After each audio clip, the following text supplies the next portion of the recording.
All right, ladies and gentlemen, welcome back to another week of Black Sheep Podcast. Another week, another cup of tea, and today we are talking about this little logo right up here. For those who knew me back in 2016 to 2018, I believe, around that time period, I always wore clothes with this logo on it, or the word Weskose on it. It was a brand that was based out of California that I worked with a few guys, and it was an awesome time, an awesome experience. Met a lot of cool people, did a lot of cool things, got our clothes to a lot of cool people that you may know, and we'll get into that. But today's video is, I guess, an answer to a lot of questions I've gotten since 2016, 2017, 2018. A big question I've gotten since then is, what happened to Weskose? I don't know. Really, I don't know exactly what happened. I don't know. I don't know, but let's get into it. So as you know, Weskose was something I loved to be a part of. I loved to promote. I always wore their clothes. I always, would do like giveaways. I'd always get people to buy clothes. I'd always send clothes out to people who had a decent sized platform and could get the name out for us. So it's pretty cool. During the time, I was able to get to a lot of cool people. I sent some clothes to Howie Mandel. That was probably the biggest name I was able to get in contact with and send clothes to. I thought that was so awesome. And there's actually a video of him wearing one of our hats. It's a TMZ video, but he's wearing it backwards. So you don't actually see the logo. You don't see this logo. He's wearing it backwards. I think there's a tiny little logo. Like when you flip the hat backwards, I think there's a little tiny, like W or something on the back, but like you don't see the big symbol because he's wearing it backwards. But that was cool. So Howie Mandel, and then I got, a rapper who is mainly in Miami and LA. I forget what his name is. He's not like a huge rapper, but I got him out. He was wearing it on his Instagram. I got clothes out to a bunch of dancers who dance for like big named artists. People who were dancing for Taylor Swift, Usher, Jason Derulo. I got our clothes out, and I was really able to spread the word. And obviously I didn't get responses from a lot of people, but I got responses from some people. So I was able to send clothes out to like big name people and other people who worked around big name people. It was really cool. I got our clothes out. I was motivated with it, man. It was something I loved. It was something I was motivated about. So how it started was a guy who used to be in the NFL. His name's Steve Smith, not the Steve Smith that you're probably thinking of, not the guy who played for the Panthers and then the Ravens. This was a different Steve Smith. He played on the Giants, and he was on one of the Super Bowl teams. It might have been the last time the Giants won the Super Bowl. It was one of the times they beat the Patriots. So he started the clothing line, and a buddy of mine was a part of it. A buddy of mine who used to live in California, and then he was here. We were friends in high school. And because of him, I was able to be a part of it. So my plan was to leave college and go move to California, at least for a year, and work with them and see where it took us. And that was 2016. I left school in 2016 with the intention of going to California. So, what happened after then? Obviously, I didn't go to California. I felt a little screwed out of that. Now, mind you, what I'm about to get into, and for the rest of this video, there's no bad blood between me and the people that were a part of Weskose. I still actually talk to one of them pretty frequently, and they're actually invited to my wedding. They're my guys. They're my bros. I've got nothing but love for them and hope the best for them, whatever it is they're doing.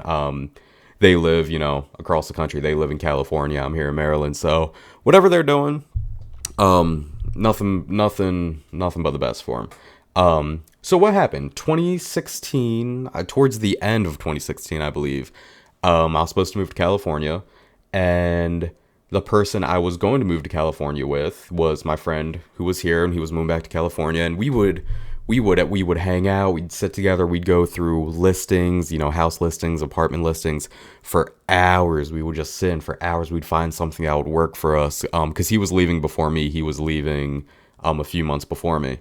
So when he got to California, he was living with another guy that was part of West Coast. I think he was like living like rent free or something. He was living a good life. And I noticed that because I'd see him all over social media, but he wouldn't respond to my texts or my calls. So it was crazy. I had all the intention of, hey, yeah, we're gonna get a place together in California, and I'll be out there in a few months. So yeah, he went out before me. He was living with one of the other guys of the company, and then I left college, and I was financially dropped from some family members. I was kind of like dropped support wise from family members. They didn't like the decision I was making. I got zero support from them, but it is what it is. I get zero support from them to this day, so it is what it is. But I was calling because I was like, shit, I'm kind of screwed. Like, we had this plan. I did my part of the plan, which was leaving college, and I'm ready to get out there. And this person was not responding to me. They weren't answering my texts, my calls. And that shit hurt, man. That shit hurt. Like, I understand, they went out there, they were living like a rent-free life, a good life. It would be worse to leave that situation and get a place with me, because then you'd actually have to pay for like rent or whatever it is. So instead of owning up to it and hitting me up and be like, sorry dude, like, this is just what's best for me, he just didn't talk to me for months. And that I gotta tell you, that shit hurt, man. But it is what it is. I got through it. I let it go. I let shit slide. We're good. We're cool. I continued to do work with them from Maryland. I continued to fly out to a house in Vegas. One of the guys had. We'd go there every so often. It was cool, man. And then all of a sudden, after like 2018, just things kind of disappeared. I didn't see them promoting anything on Instagram anymore. I didn't see them making any new clothes. I didn't really hear from them for a little bit. I don't know what happened. I really don't. And that's my answer. And maybe this is a waste of video. I don't know, but I don't know what happened to West Coast. I think a lot of it has to do is that it wasn't any of our, including myself, it wasn't any of our first priority. We all had other jobs. We all had our primary jobs, and this was just like a fun little hobby, side gig, whatever. But I think it had potential. Again, we got our clothes out to like big name people, and we could have continued to do that. And we could have continued to travel and do what we were doing. But I don't know. It wasn't any of our first priority. It wasn't anybody's. I guess it wasn't anybody's passion. Like, I loved what I was doing, but me doing it alone wasn't enough. I'm on the other side of the country. It's called West Coast because it's in the West Coast, and I'm over here in Maryland. So, it's nothing I could do on my own. And I didn't own anything. I didn't own the logo. I didn't own the name. I had zero say in any of the designs or whatever it was. So, yeah, that's what happened to West Coast. But I bring it up because, it was a big part of my life. Yes, I have a West Coast tattoo. I have this little West Coast symbol right here on this girl's hat. And I'm not covering it up. It was a part of my life. I felt like a big part of my life. I put a lot of work into it, effort into it, money into it.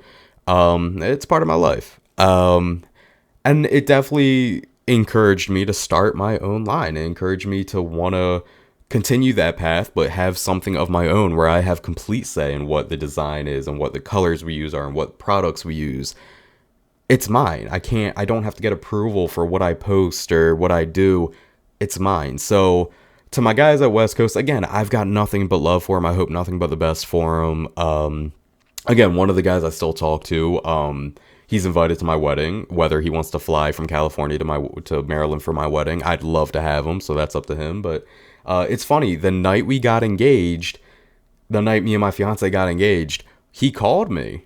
And I was so happy. He called me, goes, dude, I remember you told me when you guys first started dating like 5 years ago, you told me this was the one. You told me this was the girl you were going to marry. And I was like, I remember that conversation. And it's funny. And we're about to get real right now, but it's nothing. I got nothing to hide. Back in Vegas, when we were in the house in Vegas. You know, a lot of things are legal there, and including weed. I was high the entire time I'd be in Vegas. I was high.